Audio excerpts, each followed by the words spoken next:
Hey, my friends, welcome back to another episode of Fuck Fine, the podcast where we believe in living completely unapologetically and authentically on our own terms. I'm your host, Kari Hurd. If you're new here, welcome.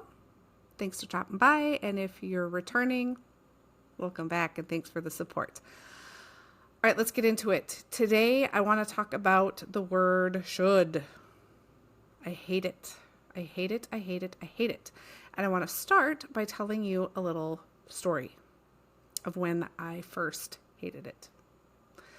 So it was my third year of college. It's kind of that year when you're supposed to start getting serious about things, locking in on your future, choosing a major, all of that. And everybody around me was doing it. And I had, during that time, one of the most vivid visions of my entire life. I was standing in the kitchen of my little on-campus apartment, and it hit me. And not only could I see it, but I could feel, literally feel myself as this super successful type A businesswoman traveling the world, wearing designer clothes, flying in private jets, the whole 9 yards. And it's not like it was just a daydream. I felt this in my bones. And then, just as quickly as it came, it left.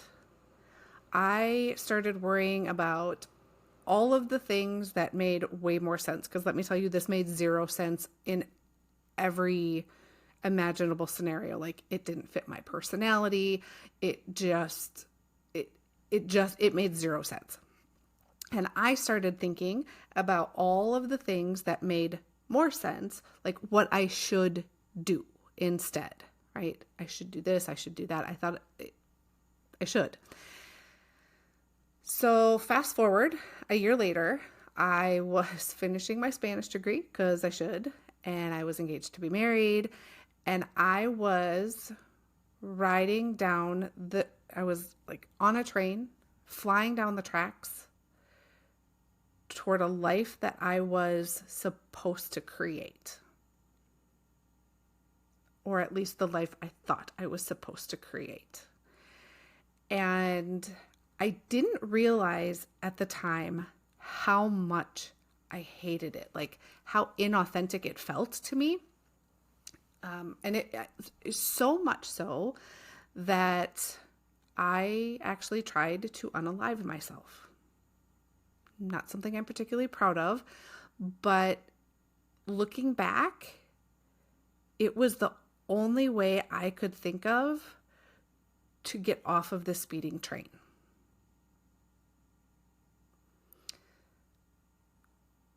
I spent the next 2 decades holding everything together with should. I became fluent in should. I said yes to things because it's what was expected. I made decisions that looked good on paper. I kept myself in jobs, relationships, roles, and situations that, some of them felt true, but not all of them. And even some of the ones that felt true had aspects that didn't feel true. Regardless, a lot of them, I kept myself in them and I stayed or I followed through or I saw them through because should told me that that's what a responsible, respectable, normal person would do. A normal person would do that. If you were responsible, you should do that. If you want to be respectable, you should do that. And I spent 2 decades doing that. So finally, a couple decades later, when I finally started exploring wild, out-of-the-box ideas, like becoming an online coach or starting my own business or creating things that in my sphere had never existed, there was not only resistance from people around me, because let's be honest, the people around us love us very much, but they worry about us. I had plenty of resistance from within, right? Who do you think you are? Holy crap, that's really risky. What are you thinking? How unrealistic is that? And not that I heard those messages. I mean, I heard those messages from other people, but I heard those messages from within myself of like, that is not what you should do. I'll be the first to admit that listening to your intuition and chasing the things that don't make sense is really hard. It's really fucking hard. Really hard. But of all the lessons I've learned through that process, the greatest thing that I have learned is how to trust my inner knowing. And I'm not just in the big moments, but in the everyday things, like how to hear it and listen to it and follow through with it and trust it, especially when it flies in the face of should. And to not only learn that as an incredible lesson, but to see what can unfold and what can happen when you do trust your inner knowing. The problem with should is that it's sneaky as fuck, okay? It dresses itself up as things like practicality, responsibility, kindness sometimes, right? Like you should do that because it's kind. But it's really just a fear-based voice inside of you trying to sort of keep you in line. Okay? It's your inner fears rather than your inner knowing. And that makes it really hard to distinguish, right? Like the voice is coming from within you. So is it your inner voice, or is it like your true inner knowing, or is it just, it's sort of the on the shoulder, right? Is it your true inner knowing, or is it this just ego voice fear? It's hard to know. Here's how should shows up, okay? You make choices to please other people, even if those choices feel heavy to you. So this is kind of your gut check for you, right? Are you making choices to please other people, even if they feel heavy for you? Going to an event, taking on a particular task, taking over something, taking over a project, doing something, whatever. Are you doing it even though it feels heavy? Second gut check. Are you following the safe route even when you don't want to? Right? Like you've got these two paths and you know that that's safe and you know that that's what you're, that's exciting. And are you going the safe way even if you don't want to? And this last one, this is the biggest one that I encountered a lot. After people pleasing. People pleasing is probably number one, but this is like the second biggest one that affected me, or like that I did often. And it's overriding your gut because you can't explain it in a way that makes logical sense to anybody else. So you want to go try this online business, or you want to go try to become TikTok famous or whatever. And you know in your gut, like, this is the thing. This is it for me. Like, it excites me and my gut knows it's right. But I can't explain it to somebody else because they won't understand. If any of those three scenarios come up for you often, you are stuck in should. Okay? So, gut check. Are you stuck in should? And maybe you are in some areas and not in others. I don't know. But use those as sort of, like I said, use those as the gut check, sort of the barometer, okay?